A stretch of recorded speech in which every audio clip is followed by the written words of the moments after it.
Hello hi, मी संध्या कुलकर्णी. आज आता शेवाय सध्या उन्हाळ्याच्या सगळ्याचा मोसम आहे वाळवणाचा. तर म्हटलं चालायचं, आपण गोड शेवाय नेहमी करतो, दुधातल्या करतो किंवा मग तुपात भाजून साधं दूध टाकून, किंवा बरेच जण काय करतात, शेवाया पाण्यामध्ये उकळून घेतात आणि त्या शेवाया पण करतात. त्याच्यामध्ये नंतर दूध साखर टाकून करतात, कोणी तुपामध्ये तळून वगैरे पण करतात. शेवायांचे बरेच प्रकारे करण्याचे. आणि म्हटलं आज फोडणीच्या शेवाय मी कशा करते तुम्हाला सांगायचं होतं. मी फोडणीच्या शेवाय कशा करते, दुपारची वेळ नाश्त्याला मला करायचंच होतं, तर म्हटलं दाखवावं की मी फोडणीच्या शेवाय कशा करते. तर याला लागणारं साहित्य मी तुम्हाला सांगते की फोडणीच्या शेवायला काय काय साहित्य लागते. हे बघा, हा कांदा आहे, छान मी बारीक चिरून घेतला. हा कांदा आहे, हा टमाटा आहे बारीक चिरलेला. हे लाल तिखट आहे, कोणी लाल तिखट घालते, कोणी हिरव्या मिरच्या घालते, आपल्या जे आवडेल ते. मी लाल तिखट घालते थोडं. आणि ही हळद आहे, थोडी म्हणजे मीठ आहे, आणि थोडीशी चव आहे, साखरेची चव थोडी लागेल त्याच्यात, थोडीशी चव साखरेची. आणि हे जिरा मोहरी आहे, आणि हे साधे आपले शेंगदाणे. आणि त्याला वरून आपण ते थोडंसं हे करतो म्हणून थोडंसं ताक आहे. आणि अर्थात आपण फोडणीच्या शेवाय करणार म्हणून हे साध्या शेवाय. ह्या भाजलेल्या किंवा हे केलेल्या नाही आहेत. मी आता ह्या आधी भाजून घेणार आहे. मी आधी याचे तुकडे करते कारण फार मोठ्या मोठ्या आहेत ह्या, म्हणून मी आता मी काय करते, ह्या शेवायानं थोड्याशा असा फोडून घेते. आणि फार अशा भाजणार नाहीये, तेवढ्या पुरतं तेल टाकणार आहे आणि नुसतं असं परतून घेणार आहे.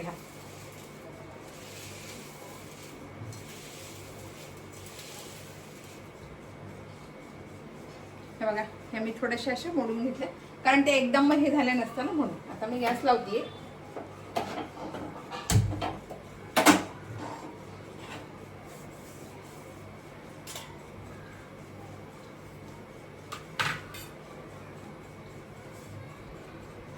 आणि आता मी कढईमध्ये ना थोडंसं, फार नाही तेल घालायचं, थोडं तेल घालतीये.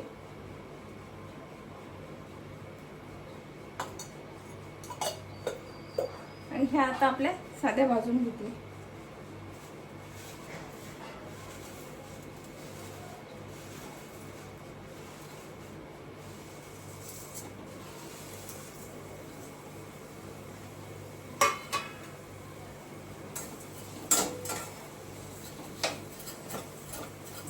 थोड्या लालसर अशा ह्या भाजून घ्यायच्या.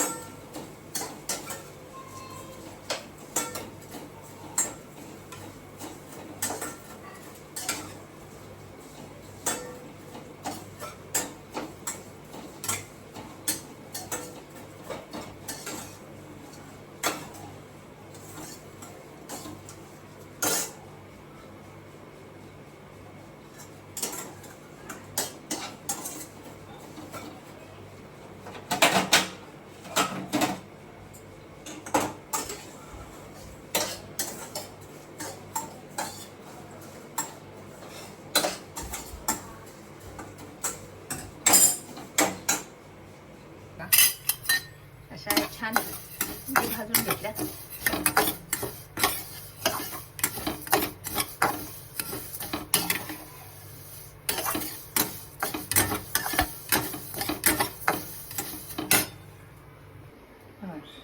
हे छान मी आता हे भाजून मी वाटीत काढून घेतल्या.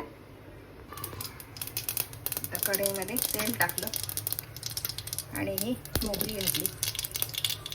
मोहरी छान तडतडली. त्याच्यामध्ये मी शेंगदाणे घातले, आधी थोडेच घातले, आपल्याला लागतील असे थोडेच घातले.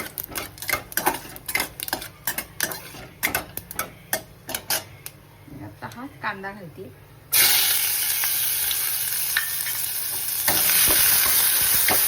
कांदा छान परतवला.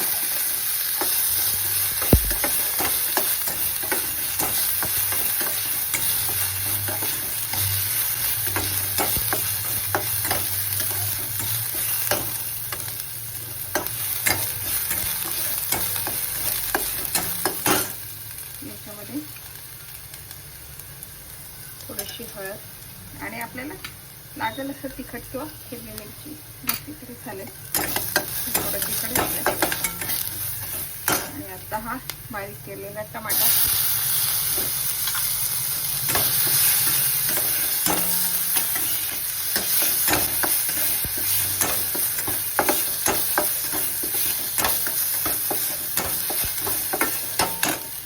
आणि ह्या ज्या शेवाया आहेत ना शेवाया घालून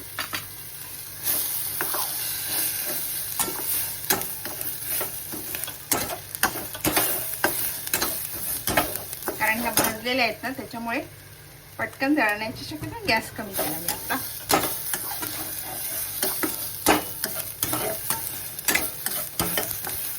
आणि आता याच्यामध्ये ना मी थोडं ताक घालते.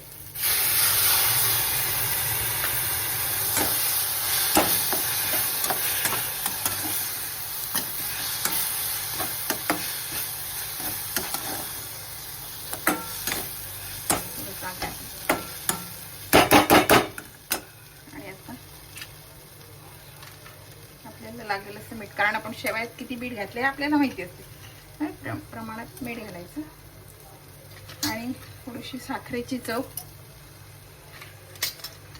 आपल्याला लागेल अशी साखरेची.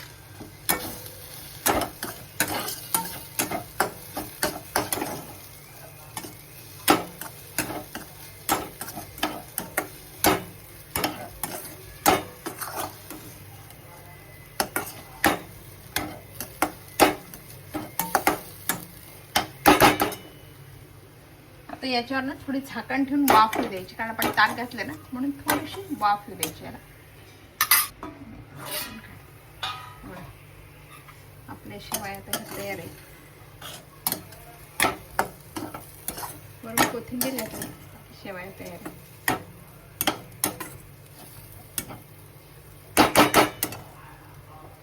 बंद करतो.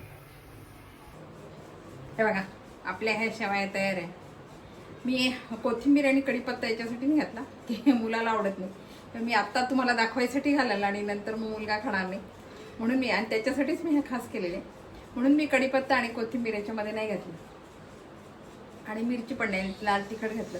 हिरव्या मिरच्याला त्याला नाही आवडत, मग एखाद्या वेळेस दाताखाली येते म्हणून नाही आवडत म्हणून मी नाही घातलं. बघा ही रेसिपी तुम्हाला कशी वाटली फोडणीच्या शेवयाची. कारण आपण साध्या गोड ना नेहमी करतो, तळून करतो, म्हणजे थोडंसं परतून करतो किंवा मग भाजलेल्याच मिळतात ऑलरेडी, ते आपण दूध साखर टाकून करतो.